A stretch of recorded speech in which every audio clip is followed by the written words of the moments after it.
I'd call on the Honorable Premier to say prayers. Good morning. Let us pray. Almighty God, from whom all wisdom and power are derived, we beseech Thee so to direct and prosper the deliberations of the Legislative Assembly now assembled, that all things may be ordered upon the best and surest foundations, for the glory of Thy name and for the safety, honor, and welfare of the people of these islands. Bless our Sovereign Lady, Queen Elizabeth II, Philip, Duke of Edinburgh, Charles, Prince of Wales, and all the royal family.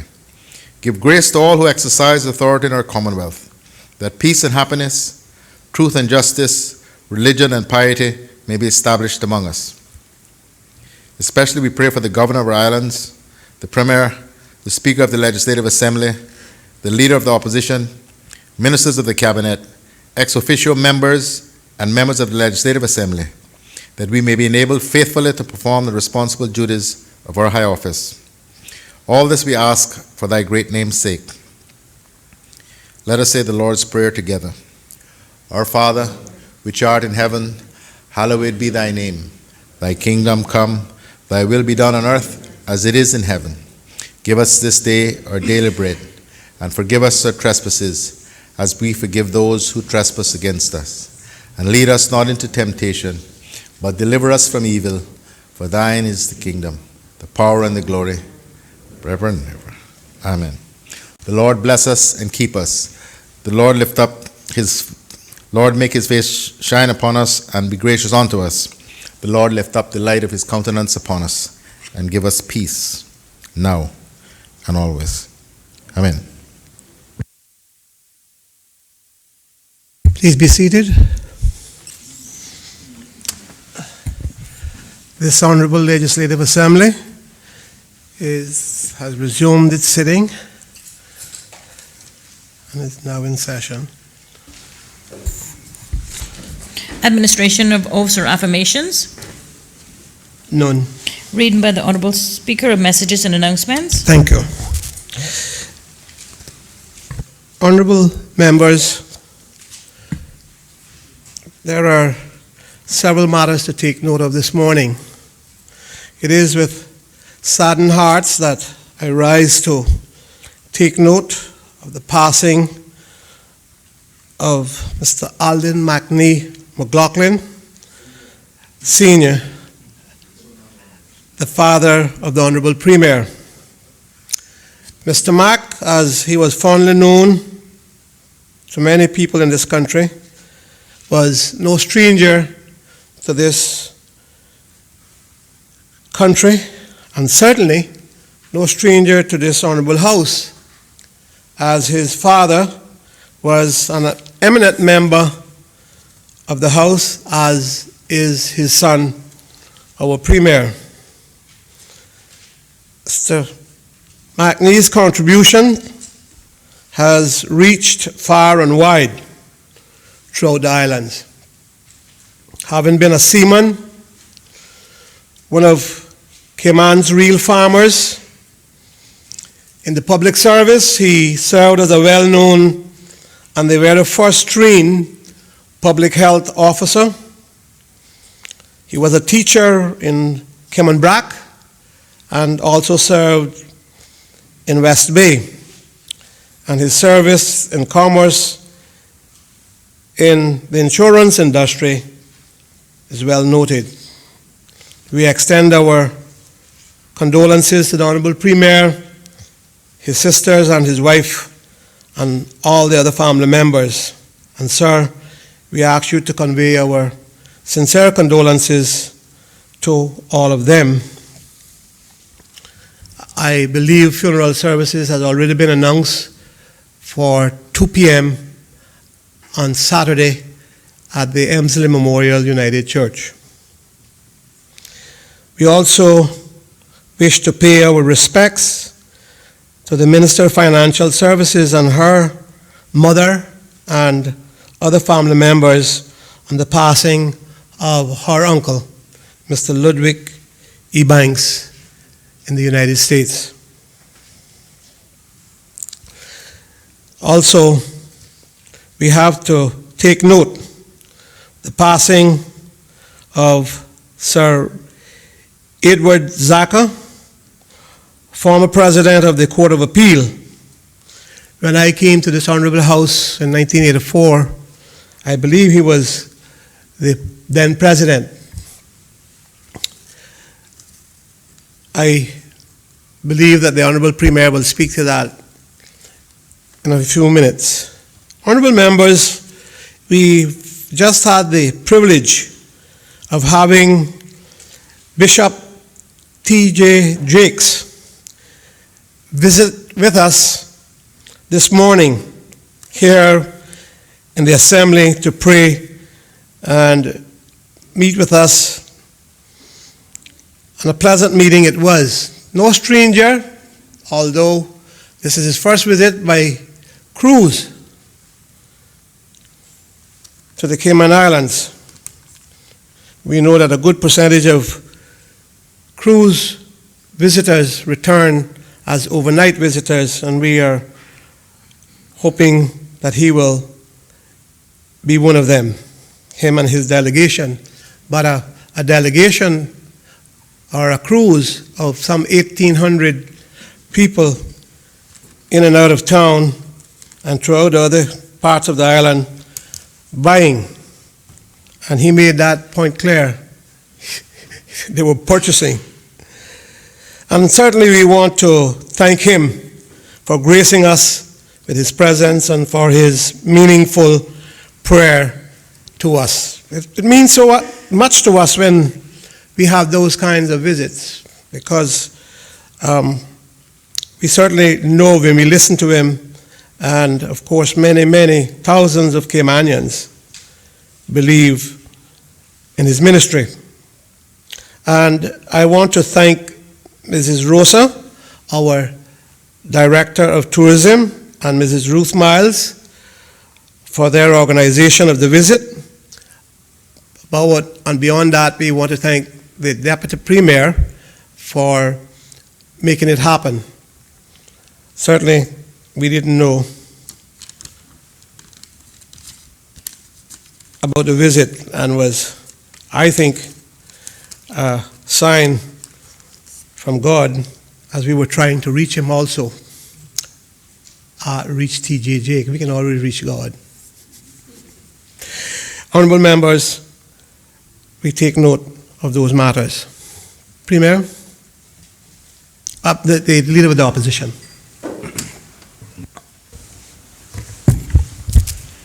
Thank you, Mr. Speaker. Mr. Speaker, this morning I, too, on behalf of the opposition and the people of East End, would like to wish and extend sincere condolences to the Premier and his sisters, Debbie and Dr. Elizabeth, on the passing of their dear father, Mr. McNee.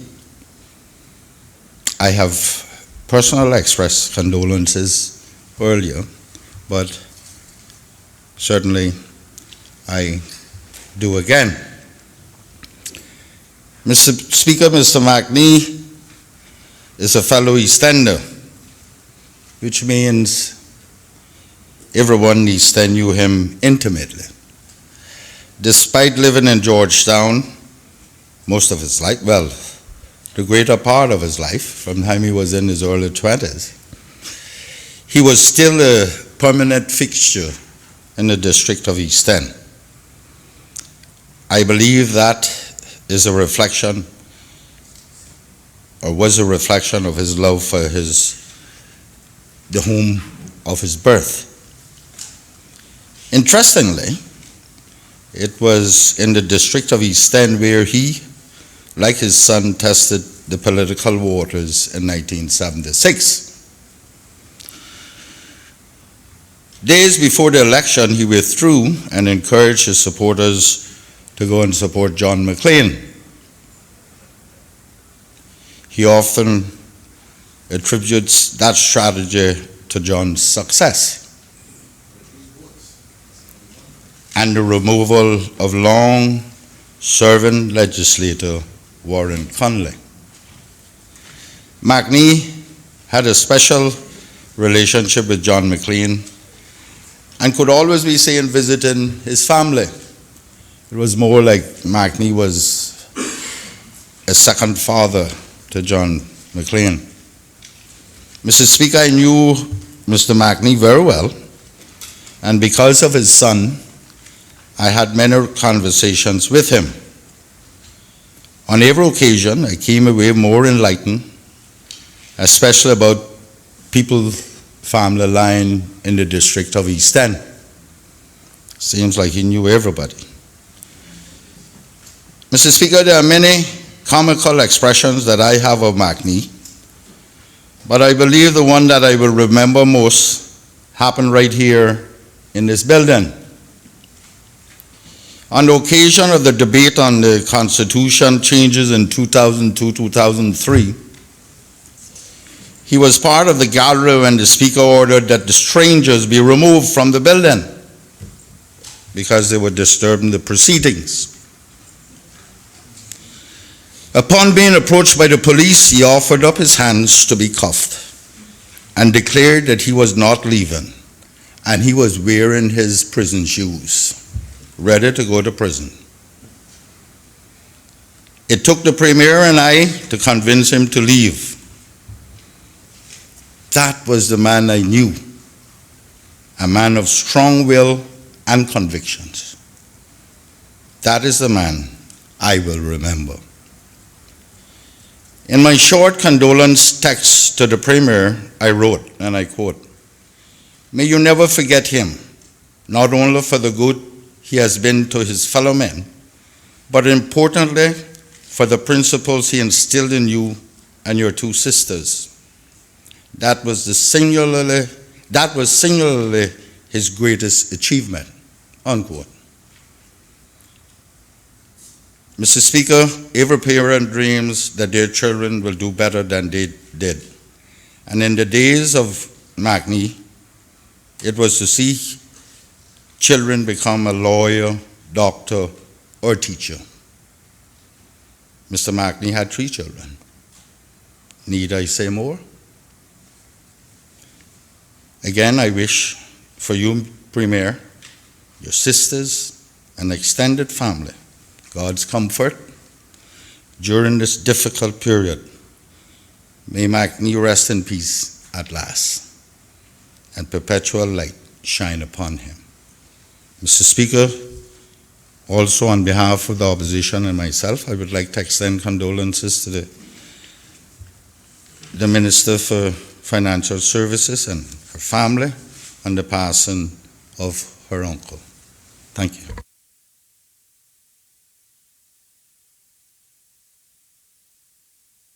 Honorable Premier.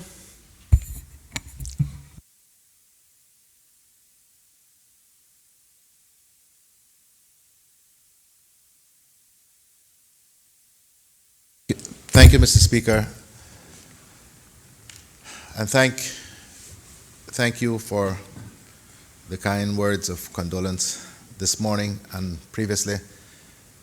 I wish to thank the Leader of the Opposition, all members of this Honourable House, and indeed, literally the hundreds of persons who have personally sent me condolence messages, as well as the many who sent messages to my sisters and the rest of the family.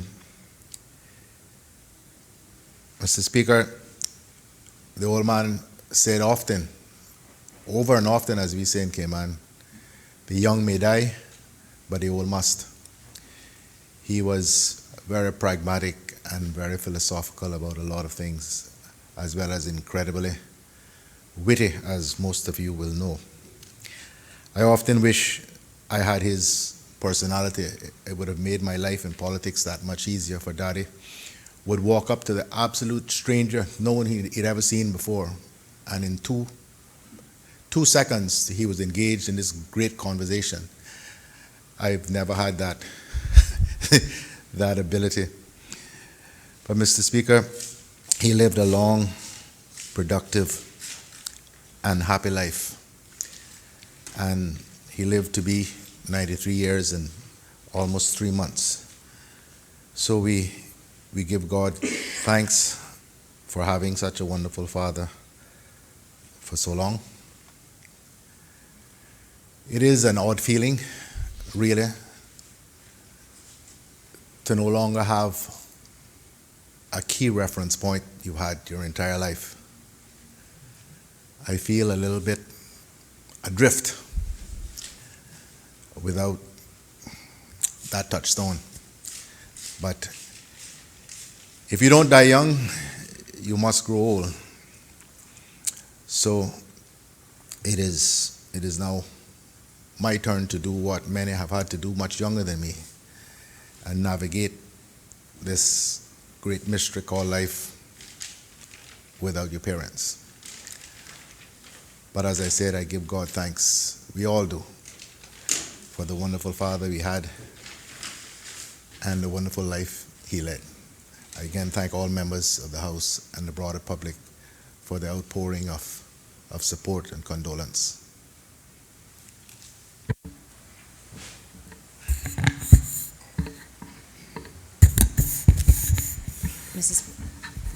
Honorable Minister of Financial Services. Yes, Mr. Speaker, I would just like to also convey my gratitude on behalf of my mom and family to yourself, to the Leader of the Opposition, and to all members of this House,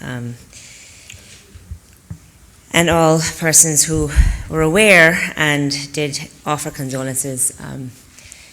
Mr. Speaker, it's still a shock, and it was a shock, and I think that is why we are particularly having a difficult time coming to even accept the terms that he's gone. But he was relatively young.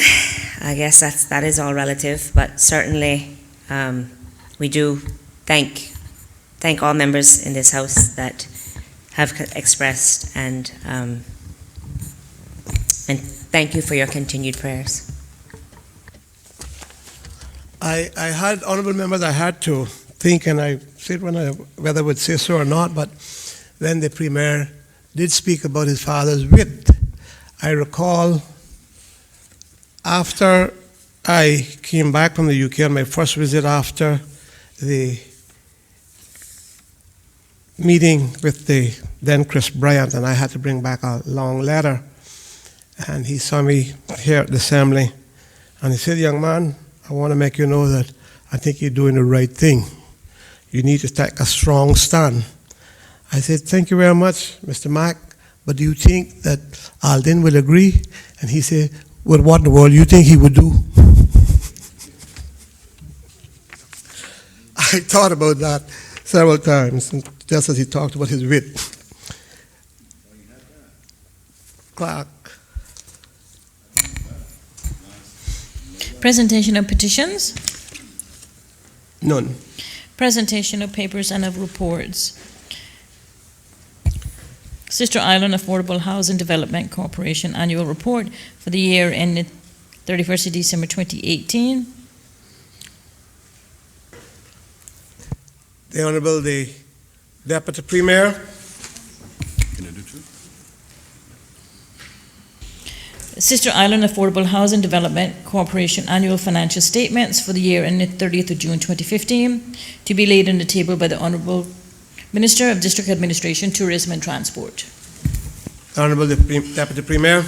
Thank you, Mr. Speaker. Mr. Speaker, I beg to lay on the table of this honorable House Sister Islands Affordable Housing Development Corporation Annual Report for the year ended 31st December 2018, and the Sister Islands Affordable Housing Development Corporation Annual Financial Statements for the year ended 30th of June 2015.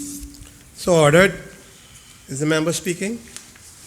Just to say, Mr. Speaker, that the opinions given were unqualified, and invite members to have a read at their convenience. Thank you.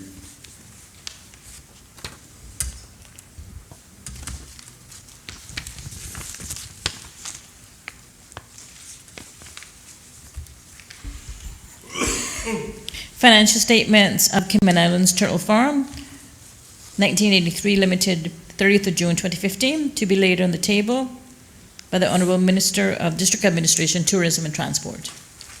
The Honorable the Deputy Premier. Thank you, Mr. Speaker. Mr. Speaker, I beg to lay on the table of this honorable House the financial statements of Cayman Islands Turtle Farm, 1983 Limited, 30th of June, 2015. So ordered. Is the member speaking? Mr. Speaker, just to say, and quote KPMG, it says, in our opinion, the financial statements present fairly in all material financial position of the company as end June 30th, 2015, its financial performance and its cash flows for the year then ended in accordance with international financial reporting standards. Thank you.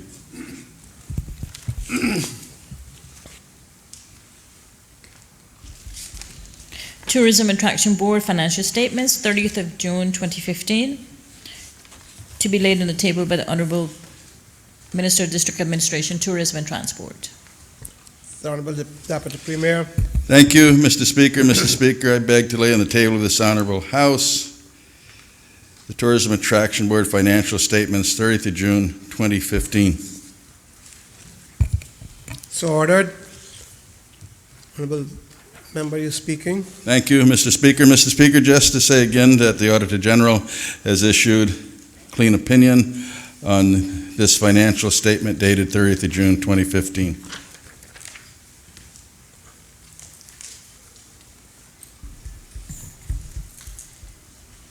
Annual report for the year ending 31st of December 2018, Minister of District Administration, Tourism, Transport, Cayman Islands Government, to be laid on the table by the Honourable Minister of District Administration, Tourism and Transport. The Honourable Deputy Premier. Thank you, Mr. Speaker. Mr. Speaker, I beg to lay on the table of this honorable House the annual report for the year ended 31st December 2018, Ministry of District Administration, Tourism and Transport, Cayman Islands Government.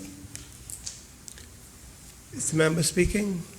No, sir. Thank you.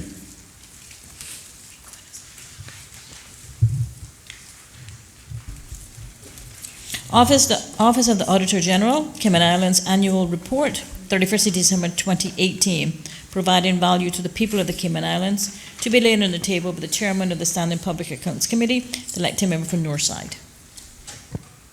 The elected member for Northside. Thank you, Mr. Speaker. Mr. Speaker, I beg to lay on the table of this honourable House the annual report, 31st of December 2018, providing value to the people of the Cayman Islands from the Office of the Auditor General. So ordered. Is the member speaking? Just briefly, Mr. Speaker, and to congratulate the Auditor General and her staff for another year of successful work. They always seem to be able to do a lot with very little, and I think that we owe a great debt to the performance of the Office of the Auditor General. Thank you.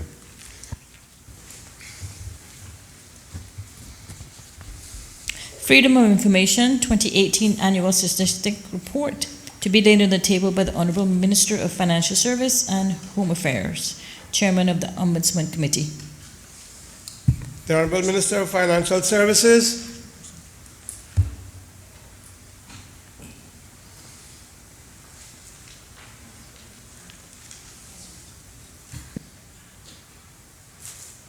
Thank you, Mr. Speaker. Mr. Speaker, I beg to lay on the table of this honourable House the Freedom of Information 2018 Annual Statistics Report. So ordered.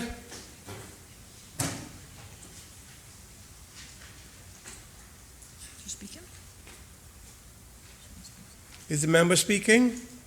No, Mr. Speaker. Ombudsman, Cayman Islands Annual Report 2018, to be laid on the table by the Honourable Minister of Financial Services and Home Affairs, Chairperson of the Ombudsman Committee. Honourable Minister, Financial Services. Thank you, Mr. Speaker. Mr. Speaker, I beg to lay on the table of this honourable House the Annual Report 2018 of the Office of the Ombudsman. So ordered. Is the member speaking? To encourage members of the House to read at their leisure.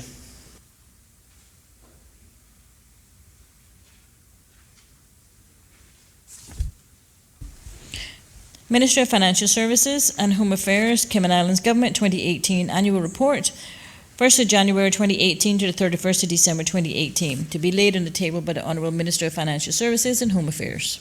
Honorable Minister, Financial Services. Mr. Speaker, I beg to lay on the table of this Honourable House the 2018 annual report of the Ministry of Financial Services and Home Affairs. So ordered. Is the Minister speaking?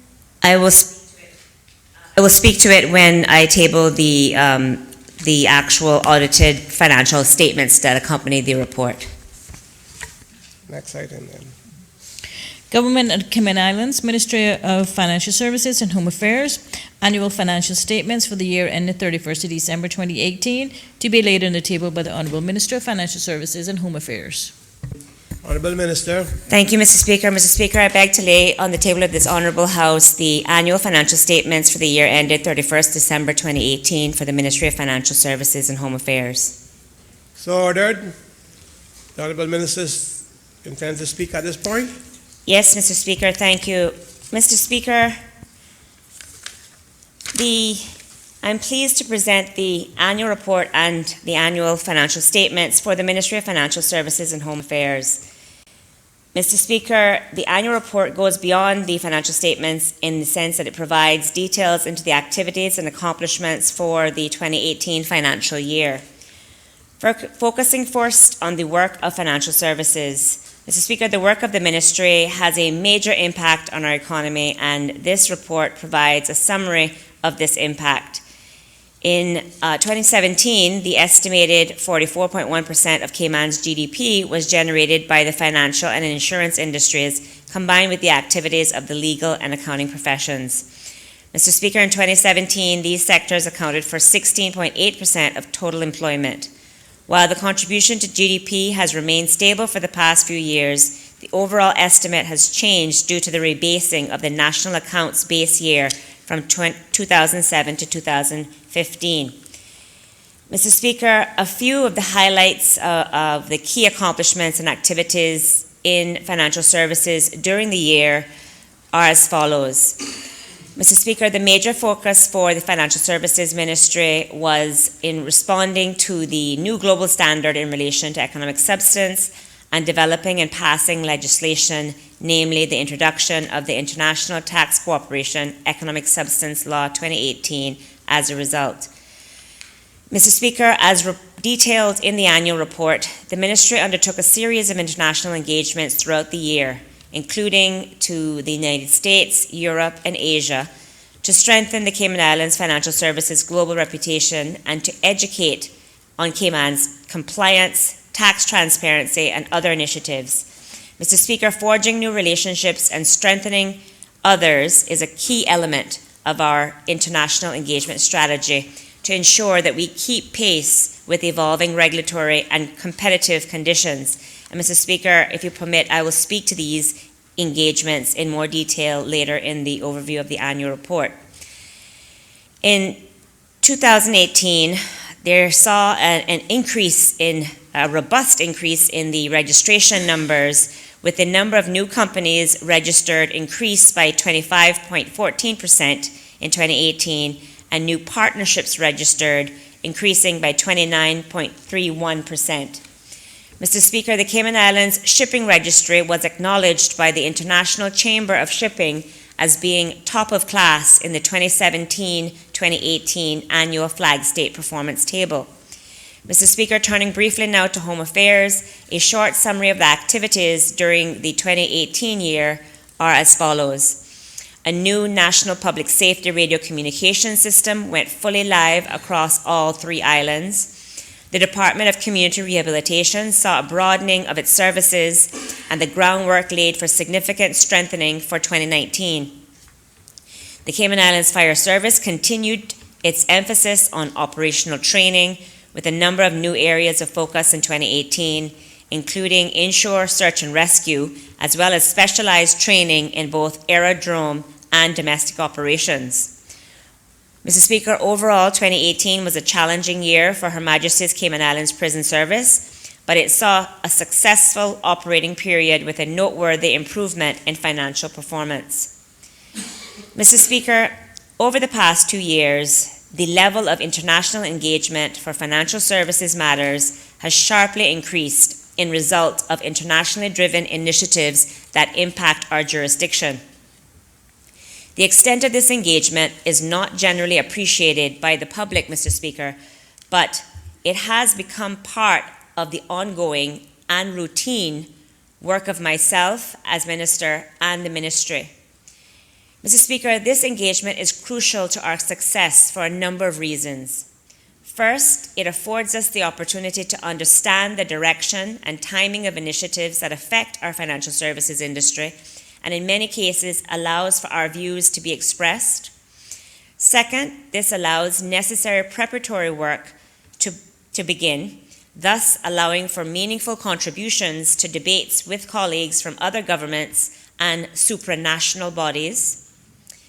This preparatory work, Mr. Speaker, often draws upon insights and discussions with our local industry stakeholders.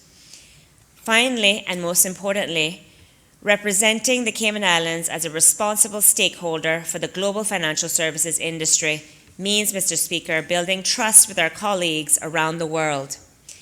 This, Mr. Speaker, is often best done face-to-face, and once communicated face-to-face can also continue on an ongoing basis through other forms of communication. Mr. Speaker, given the significance of our international engagement for financial services, it is worthwhile providing an overview of such engagements carried out during 2018.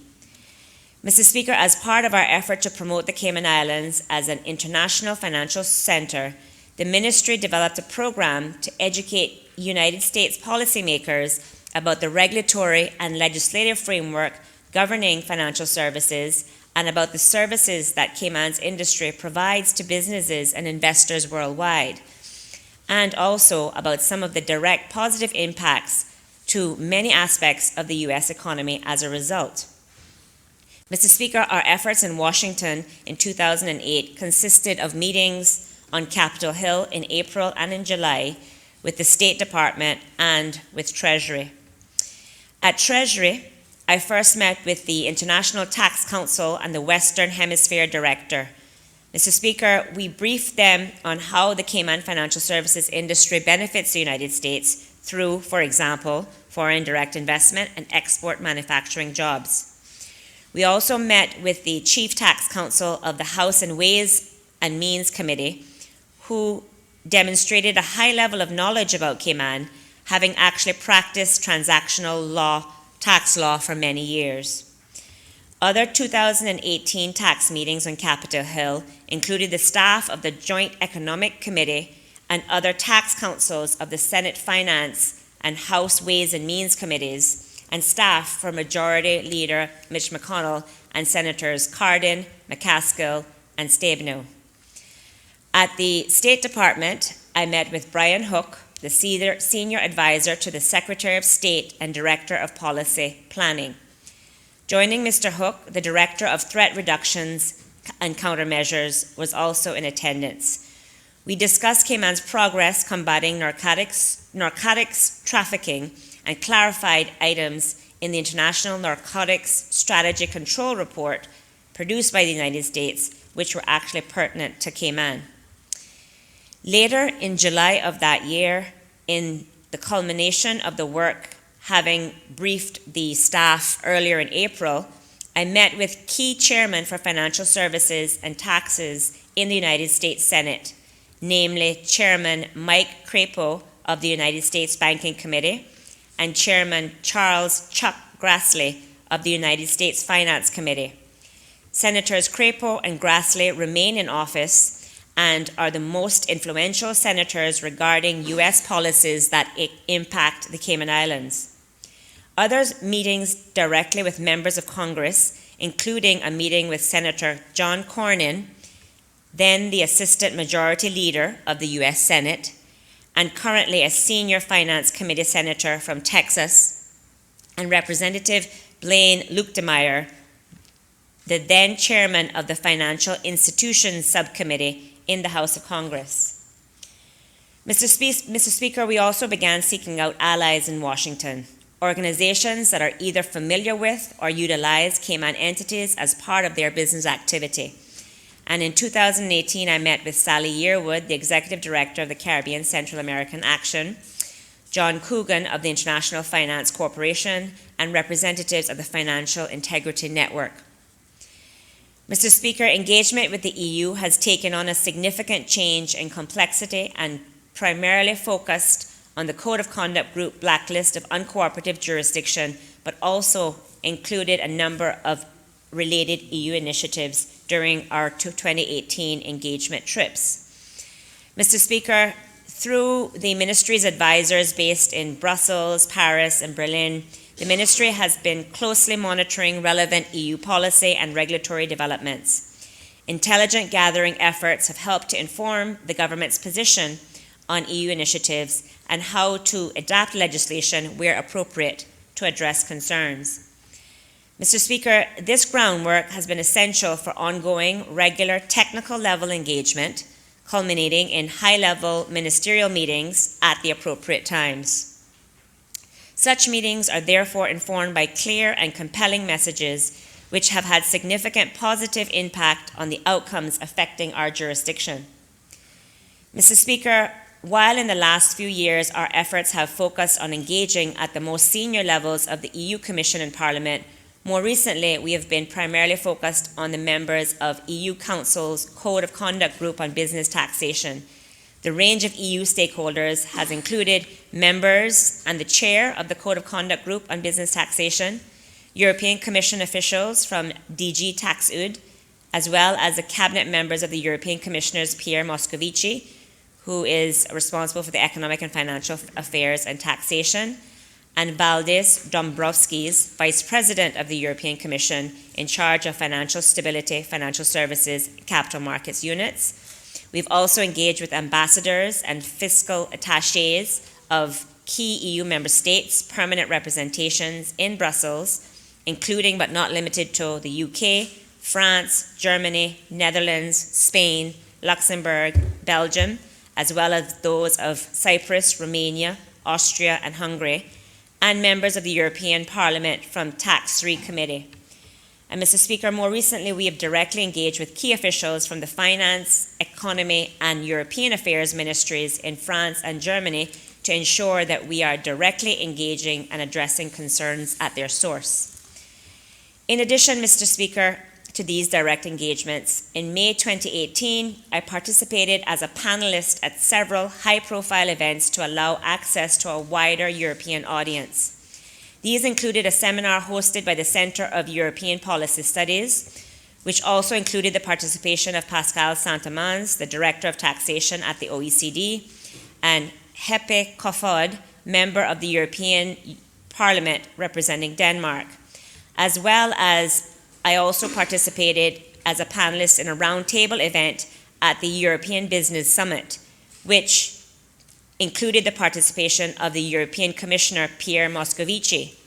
Mr. Speaker, the European Business Summit is the largest summit of political decision makers, business leaders, members of academia, and civil society held annually in Brussels. Mr. Speaker, in addition, through our EU advisors, we have also been able to facilitate industry-to-industry engagement with 3 such opportunities for Cayman Finance to connect with industry association stakeholders in Europe. Mr. Speaker, speaking briefly to the engagement efforts in the UK, they are often largely conducted within the regularly scheduled meetings of the Cayman Islands Government UK Office Representative, supported by the Ministry of Financial Services. In addition, Mr. Speaker, direct political engagement by myself and often the Premier tends to happen mainly around the annual JMC meetings, usually held in the last quarter of each year, and also any pre-JMC meetings in London that happen in that year beforehand. Mr. Speaker, we also engage regularly both here in terms of hosting trips, familiarization trips, as well as engaging while in London with members of the All Parties Parliamentary Group in both the House of Lords and the House of Commons to familiarize those UK legislators with what we do in the Cayman Islands and in particular with respect to financial services. Mr. Speaker, in March 2018, while in Hong Kong as part of the Cayman Islands delegation at the Great Festival of Innovation, I, along with the Chief Officer of the Ministry, and with the assistance of Cayman Finance, took the opportunity to arrange and attend a number of meetings with financial services industry representatives servicing the Hong Kong and China markets. Mr. Speaker, as part of the Great Festival, the Ministry also hosted a reception for more than 200 guests with connections to the Hong Kong financial services sector. I also participated as a panelist on the FinTech Futures panel discussion at the Great Festival, which included participation of, among others, the Head of Growth and Innovation, Global Commercial Banking, HSBC, and the Executive Vice President and President of the Global Payment System for Western Union. Mr. Speaker, as robust an international engagement program that was carried out during 2018, there has been an equally, if not more, robust series of local engagements with financial services representatives conducted here during that same year. And Mr. Speaker, I encourage members of this Honourable House to read the 2018 annual report for a brief outline of some of those activities undertaken during that year. Mr. Speaker, turning now briefly to the audited financial statements just tabled for the Ministry of Financial Services and Home Affairs. These statements are comprised of Statement of Financial Position, Statement of Financial Performance, and the Statement of Changes in Net Worth, Statement of Cash Flows, and the notes to the financial statements. Mr. Speaker, the Statement of Financial Performance will show that the total revenue earned by the Ministry was $47.9 million. Total expenses were $45.8 million during the 2018 financial year, and surplus for the period was $2.1 million. The Ministry ended the 2018 financial year with $48.3 million in total assets, $10.3 million in total liabilities, and total net worth of $38 million. Mr. Speaker, importantly, the Auditor General issued an unqualified opinion on the financial statements of the Ministry for the year ended 31st December 2018. Thank you.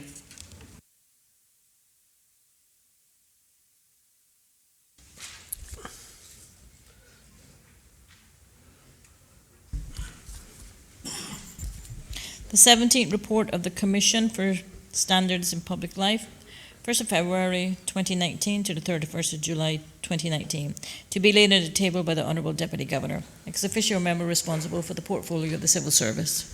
The Honourable Deputy Governor. Thank you, Mr. Speaker. Mr. Speaker, I beg to lay on the table of this Honourable House the 17th report of the Commission for Standards in Public Life, 1st of February 2019 to the 31st of July 2019. Is the member speaking? Mr. Speaker, just very briefly, I would ask all members of the House to look at the report. The Standards in Public Life Commission has been very busy.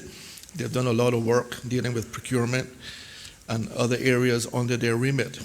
They also was very successful in having a huge conference here under the theme Transforming Words into Action and Revitalizing the Fight Against Corruption. The conference was sponsored by the Commonwealth Secretariat, and the Right Honourable Patricia Scotland, QC, delivered the keynote address during the opening ceremony, along with His Excellency, the Governor. Mr. Speaker, moving forward, over the next reporting period, the Commission intends to continue to liaise with the Office of the Governor and the Office of the Premier to secure a commencement date for the law and amendment law and the development of the accompanying draft regulations. Following a firm commitment of the government to commence the law, the Commission will undertake a review of the education and guidance notes. They will also do work in relation to the procurement legislation, continue to work with our clerk here at the LA on the ROI Committee's response to its queries concerning and arising from the ROI inspection regarding the declarations, and continue to do work on education, which is very important in relation to the work that they do. Thank you, Mr. Speaker.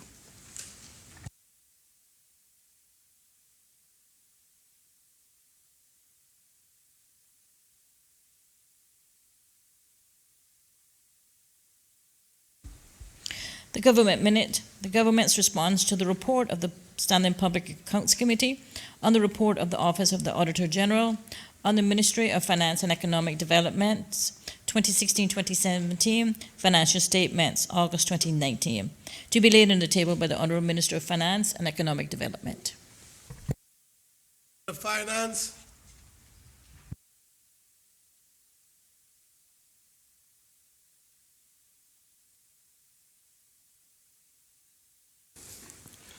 Thank you, Mr. Speaker. Mr. Speaker, I beg to lay on the table of this Honourable House the Government's response to the report of the Standing Public Accounts Committee on the report of the Office of the Auditor General on the Ministry of Finance and Economic Development's 2016-2017 financial statements, August 2019.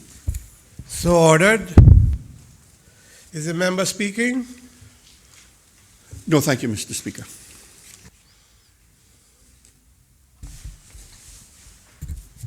Office of the Auditor General, Cayman Islands, fighting corruption in the Cayman Islands. Report of the Standing Public Accounts Committee on the report of the Office of the Auditor General on the fighting corruption in the Cayman Islands, November 2018, to be laid on the table by the elected member for Northside, Chairman of the Standing Public Accounts Committee. The member for Northside. Thank you, Mr. Speaker. Mr. Speaker, I beg to lay on the table of this Honourable House the Office of the Auditor General's report fighting corruption in the Cayman Islands and the report of the Standing Public Accounts Committee on the Auditor General's report fighting corruption in the Cayman Islands. So ordered. Is the member speaking? Just briefly, Mr. Speaker. Mr. Speaker, again, this is a very comprehensive report by the Office of the Auditor General. And in general, the report finds that most of the legislative framework is in place to detect, convict, and prevent corruption. But what came out in the public hearings was that all of the agencies seems to be under-resourced, in that some of them, for instance, the Anti-Corruption Commission, are having to prioritize reports that they get on corruption before they start the investigation, based on the resources that they have to apply to the reports that they get. And it could well be, Mr. Speaker, that in some of the reports that they don't investigate could be some of the very troubling things that we need to know about. So we wish to encourage the government to try and provide additional resources to these anti-corruption agencies. And top of the list, Mr. Speaker, is the recommendation for the commencement of the standards in public health legislation. We think that that needs to be happening soon. Standards in public life. Sorry. Thank you, Mr. Speaker. Because I think it's so much about the response to the health that you see. Questions to Honourable Ministers and members of the Cabinet? None. Statements by the Honourable Ministers and members of the Cabinet. I have received a statement from the Honourable Premier.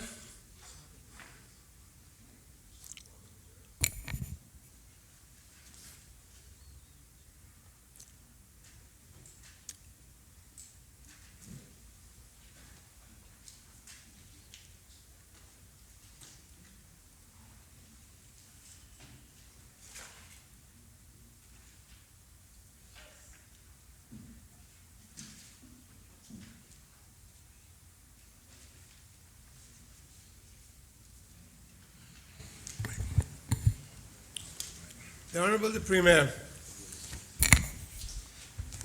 Thank you, Mr. Speaker. Mr. Speaker, on Friday, before concluding my budget policy statement, Friday. The days are running into one another now. I informed this Honourable House that I had been awaiting a letter from Lord Ahmad of Wimbledon, the Minister of State for the Overseas Territories, on the final package of constitutional modernization changes that were approved by Her Majesty's government. I promised that when I got that letter, I would advise this House and the public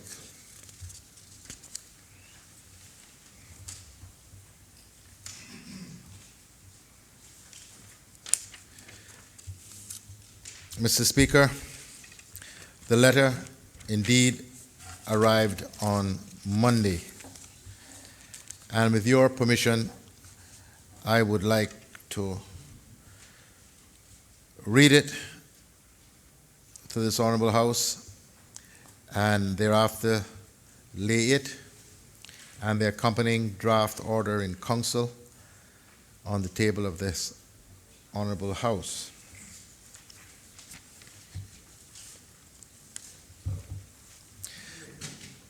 Mr. Speaker, the letter is addressed to me, dated 10th of November, 2019. It reads, Dear Alden, Constitutional Reform. I am writing to provide an update on plans to reform the Cayman Islands Constitution. I am pleased to confirm that I have been able to secure agreement within the United Kingdom government to a final package of proposals that accepts the majority of your suggestions, order in council at Annex A. Of your counter proposals, we have been able to accept your request for a provision in the Constitution that the United Kingdom will consult the Cayman Islands on any legislation affecting them, and a narrower definition of the governor's duty to consult cabinet.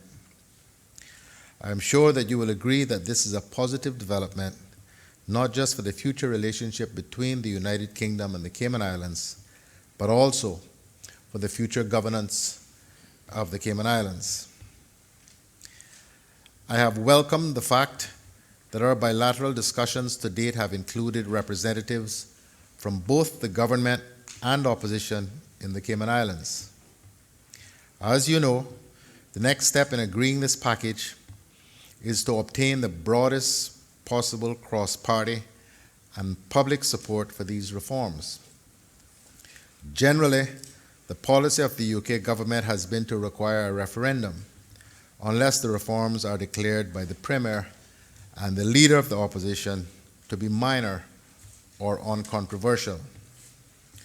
However, I would also note that the UK government's position on this matter is reserved, as there may be circumstances where a referendum may not be possible or appropriate. Therefore, I would be grateful if you could outline how you intend to seek the broadest possible support for the reforms for the Constitution, both within the Legislative Assembly and the wider public. If the decision was not to hold a referendum, it would be helpful if you could explain the case for not doing so. I would be grateful for your views on the final package of constitutional reform proposals.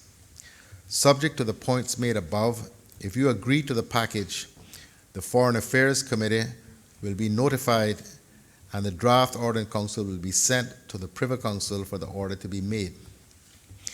You will have also seen that a general election has now been called, and under the rules of PERDA, I will not be able to make any new decisions that bind any future government. Yours sincerely, Lord Tariq Ahmad of Wimbledon, Minister of State for the Commonwealth and United Nations, Prime Minister's Special Representative for Preventing Sexual Violence in Conflict.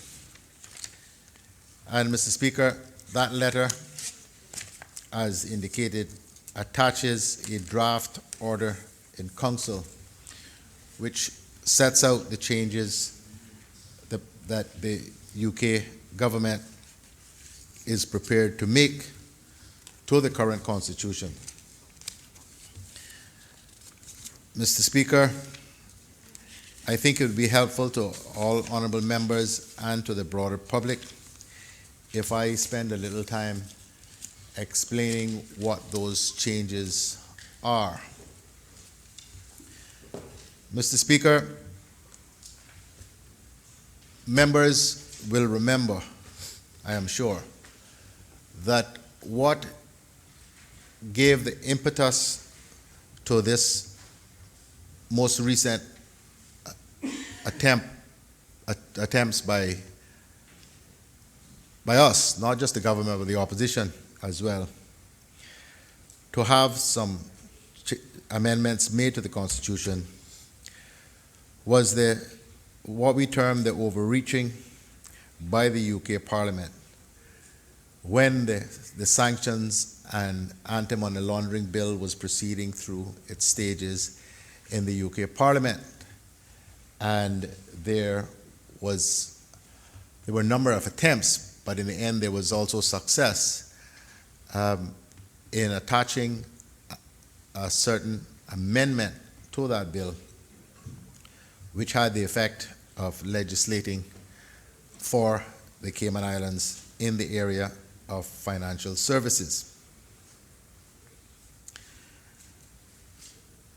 Mr. Speaker, I think we were all justifiably outraged at this overreach and effectively the UK Parliament intervening in a matter which is currently a devolved responsibility of this legislature and the government.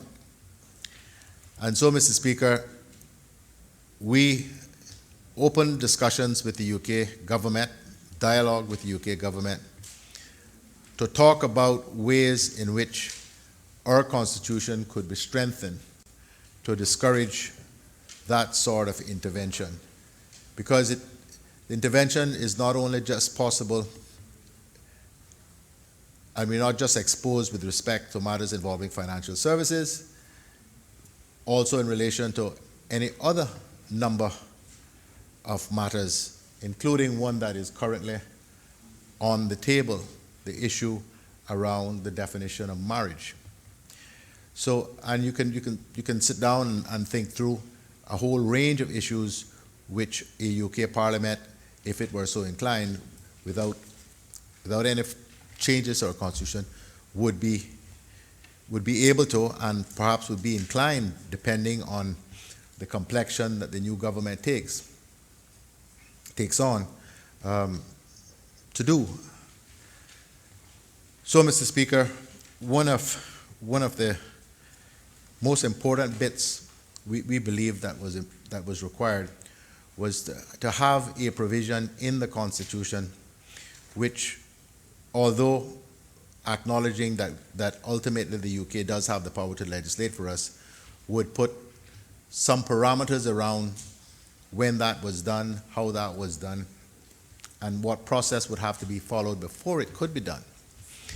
Mr. Speaker, Section 125 of the current Constitution reserves unto Her Majesty the power to legislate for the peace, order, and good government of the territory. It's a provision that is common through almost all of the overseas territories' constitutions. Only Bermuda, I think, doesn't have that provision. And we sought the leader of the opposition at the time and the deputy leader of the opposition, who's still the deputy leader of the opposition, as part of the delegation made up by myself, the ministers for financial services and commerce, and the Honorable Attorney General and Sir Jeffrey Jowell. We sought to find ways to circumscribe that provision. It was a very, very hard fought battle. The UK did not concede on this point until very recently, and that, when I say very recently, this letter that we've just received. But I think it is the most important concession of all, and there are a number of other important ones. And while it comes at the very end, I want to talk about it first because I think it is so important. What the UK has now agreed to is to insert a new Section 126, which doesn't currently exist in the current Constitution, which would read as follows: notification of proposed acts of Parliament extending to the Cayman Islands or orders in council extending such acts of Parliament to the Cayman Islands. That's the heading. The new Section 126 would read like this: subsection 1, where it is proposed that A, any provision of a draft act of the Parliament of the United Kingdom should apply directly to the Cayman Islands, or B, an order in council should be made extending to the Cayman Islands any provision of an act of Parliament of the United Kingdom. The proposal shall normally be brought by a Secretary of State to the attention of the Premier, so that the Cayman Islands Cabinet may signify its view on it. Then subsection 2 goes on to make clear that despite that concession, the UK still retains ultimate power. So it reads as follows: this section does not affect the power of the Parliament of the United Kingdom to make laws for the Cayman Islands, or the power of Her Majesty to make an order in council extending to the Cayman Islands any provision of an Act of Parliament of the United Kingdom. But what it does for the first time is if we agree to it, is to put into the Cayman Islands Constitution a provision that appears in no other constitution of any other overseas territory. A mandatory provision that before the UK government or the Parliament may legislate for us, that at a minimum they have to consult with the Premier, and the Cabinet has to signify its view on the proposal. This, Mr. Speaker, buys not only time, but the opportunity for broader consultation across Whitehall and Westminster in the UK, so that we don't wind up with situations as has occurred most recently, where Parliament simply, on a whim, amends legislation that is progressing through the House and effectively intervenes in areas of domestic policy in the Cayman Islands by legislating for us. It is an incredible concession, Mr. Speaker, and frankly, Mr. Speaker, we would be fools, and I use that word advisedly, we'd be fools if we were to look this gift horse in the mouth and say, this is not something that we think is good for the Cayman Islands. Mr. Speaker, along with that, and in the same vein, Mr. Speaker, is that the UK has agreed, Mr. Speaker, to the following provision being added to our Constitution in Section 44, to again make plain that the responsibility for the creation of domestic policy is a matter squarely for the government of the Cayman Islands and not for the UK.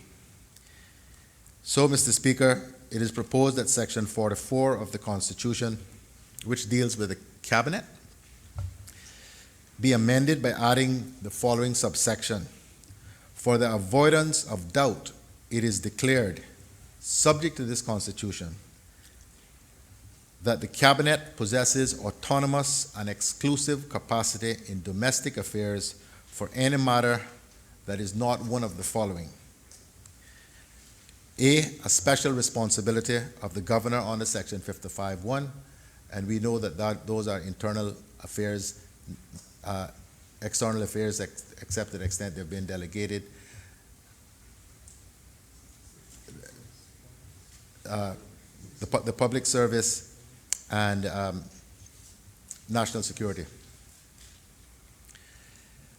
B, a function which the governor must exercise under this Constitution or any other law in his or her discretion or judgment, or in accordance with instructions from Her Majesty through a Secretary of State. Or C, a function which the governor is empowered or directed either expressly or by necessary implication to exercise without consulting the Cabinet, or to exercise on the recommendation or advice of, or after consultation with any person or authority other than the Cabinet.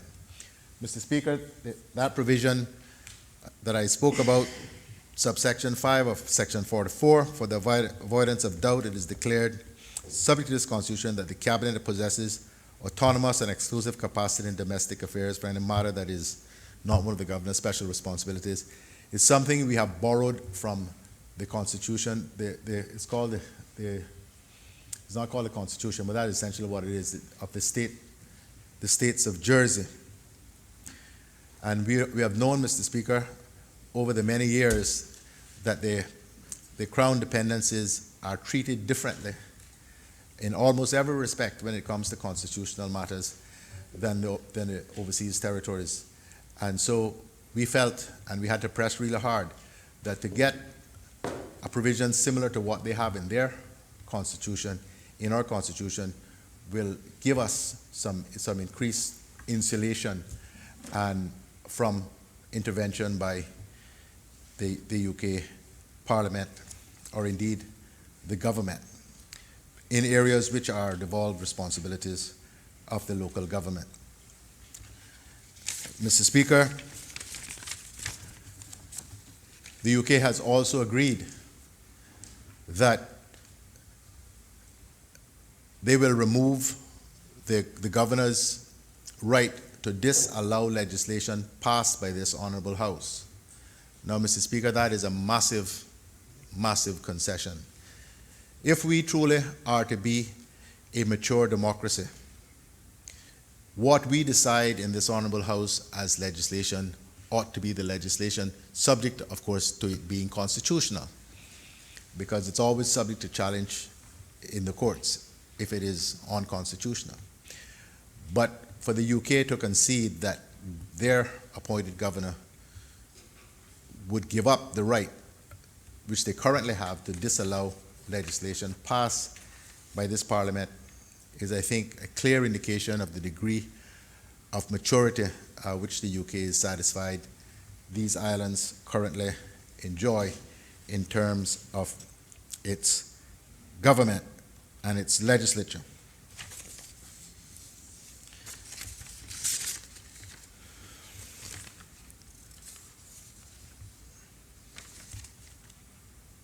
Mr. Speaker, there is another provision which many members are not aware of.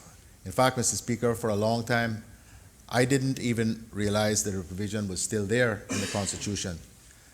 And that is the power in the Constitution for the governor, all by him or herself, to legislate for this jurisdiction in areas of the governor's special responsibility.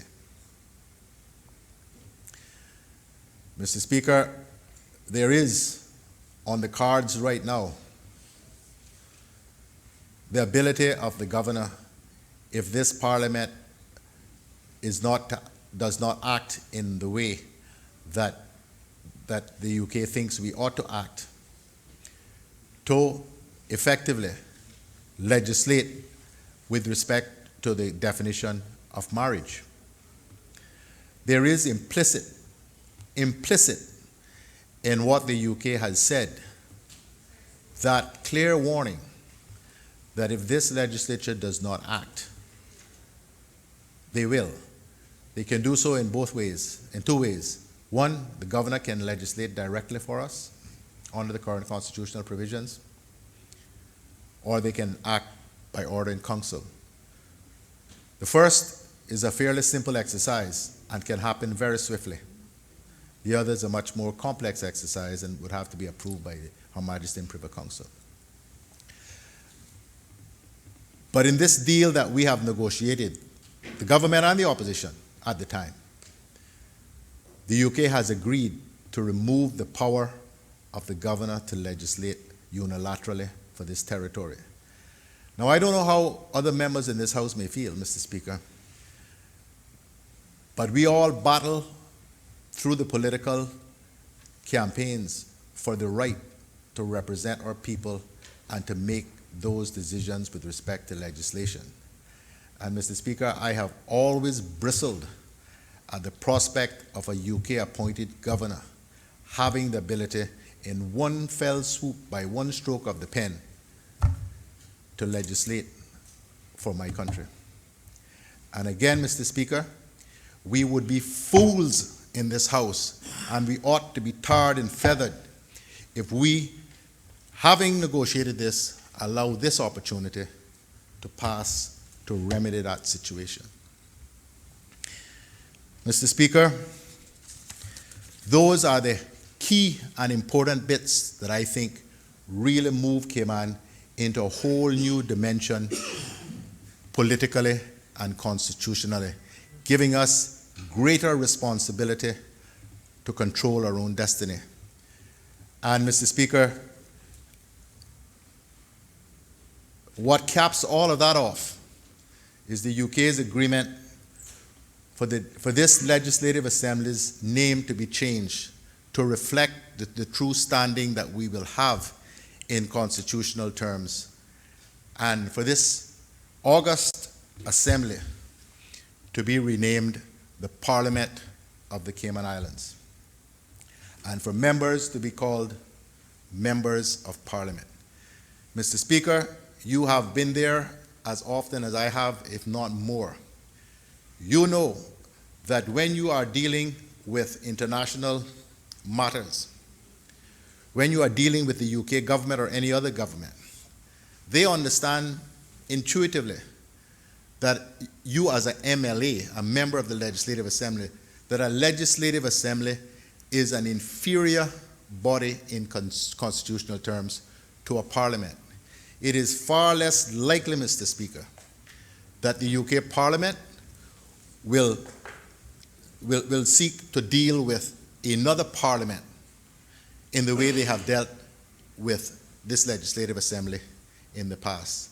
I hope members are appreciating the significance of the constitutional changes that collectively we can all take credit for, of moving this country, Mr. Speaker, to a whole new level where we have greater autonomy, greater responsibility, and greater sense of insulation from international assaults on our right to control our own destiny. Mr. Speaker, there's also provision for the creation of a public police service commission, and a number of other sort of consequential changes.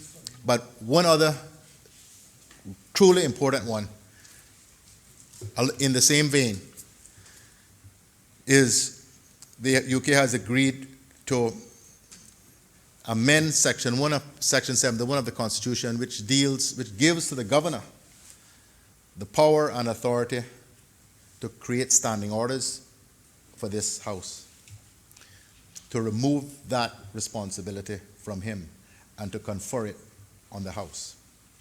Now, Mr. Speaker, I hope, God willing, to bring to this House early in the new year the bill finally severing executive authority for this Assembly being exercised by the governor. In practice, it's the deputy governor, but the authority in the Constitution is the governor. Mr. Speaker, all of this ties nicely together with that. We'll have an independent legislature in every sense. And this Assembly, which is populated by people who have been elected by the people of the Cayman Islands, they will have the authority to decide what standing orders govern the proceedings here. Mr. Speaker, these are important. I can't stress how important these changes are, Mr. Speaker, to the overall advancement of these islands. Mr. Speaker, there is one other provision which I understand has given some members pause, and that is the provision which will increase the number of ministers from 6 to 7, plus the premier, which makes 8. Mr. Speaker, I have heard that some members have said that, and said to people in high places that I am trying to do this for myself. Mr. Speaker, I am prepared to give any undertaking necessary. We do not have to have an eighth minister during my term. I've only got 16 or 17 months here. I've carried this weight for 6.5 years. I'll carry it to the end if it kills me. I don't need to have another minister.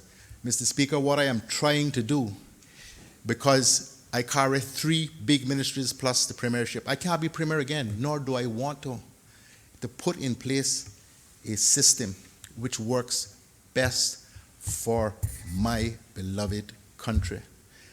Those who aspire to this role, premier and to government, ought to welcome these changes with open arms. This government has 16 months left to run. There'll be another election, and the complexion of government will be different. These are changes, Mr. Speaker, which are good, in some cases critical to the well-being of these islands. And Mr. Speaker, they have been hard fought for and hard won. Mr. Speaker, I lay this letter and this draft order on the table of this Honourable House. I welcome, Mr. Speaker, members to debate this as part of the budget and throne speech and policy statement debate, which will ensue shortly. And Mr. Speaker, look forward to what members have to say about it. And Mr. Speaker, based on what members say, is how I will be guided, Mr. Speaker, over the course of the next little while as to how we move this down the road. Mr. Speaker, I have had clear indications from the major players in the financial services industry, from the Chamber of Commerce, more broadly, based on the statement that I made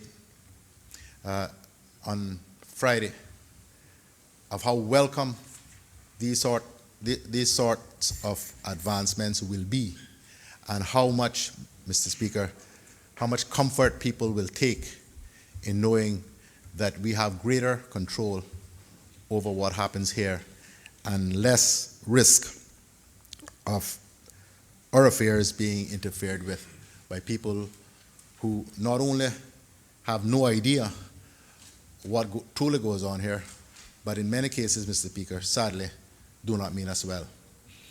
I commend, Mr. Speaker, the letter and the draft order to this House and look forward to hearing members' views thereon.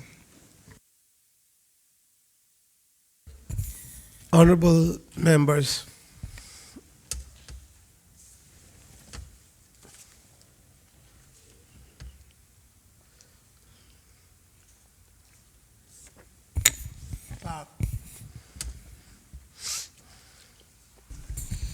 Personal explanations, none, obituary and other ceremonial speeches. none. Premier. Item 9, obituary and other ceremonial speeches. The Honorable the Premier. Thank you, Mr. Speaker. Mr. Speaker, the government has sadly learned of the recent passing of Sir Edward Zaka, JAOJ, who was president of the Cayman Islands Court of Appeal for many, many years, someone I knew well, someone before whom I appeared on a number of occasions. Mr. Speaker, Sir Edward was Chief Justice of the Jamaican Supreme Court from 1985 to 1996, and in accordance with the Constitution of Jamaica as Chief Justice, he served as Acting Governor General of Jamaica from March to August 1991. Sir Edward has had a long association with these islands, beginning in 1967, when he presided in the Grand Court over one of the then rare murder trials. Prior to the establishment of the Cayman Islands Court of Appeal in 1984, he was a member of the Jamaica Court of Appeal, which heard appeal cases from Cayman. He served as president of the Cayman Islands Court of Appeal from 1984 to 2008, and also served on the Bahamas Court of Appeal from March 2000 to July 2001. Sir Edward is currently at the time of his death, He was president of the Bermuda Court of Appeal, a position he has occupied since 2004, having served as an appeal judge since 1996 in that jurisdiction. Sir Edward served as a member of the JLSC, the Judicial and Legal Service Commission, from 1st of August 2010 to the 31st of July 2013, at which time he was reappointed to serve from 1st August 2013 to 31st July 2014, and again from 1st August 2014 to the 31st of August 2014. Mr. Speaker, I'm sure all members of the House would join me in noting his tremendous contribution, not only to the law and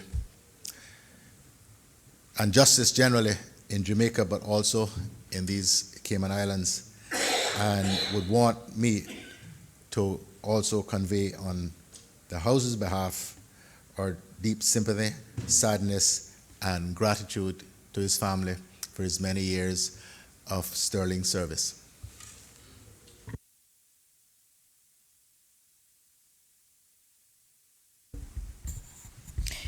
Raising a matter of privileges. None.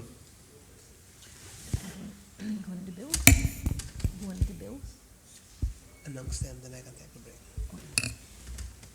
Government business, bills, continuation of debate on the second reading, the appropriation financial years 2020, 2021 bill, 2019.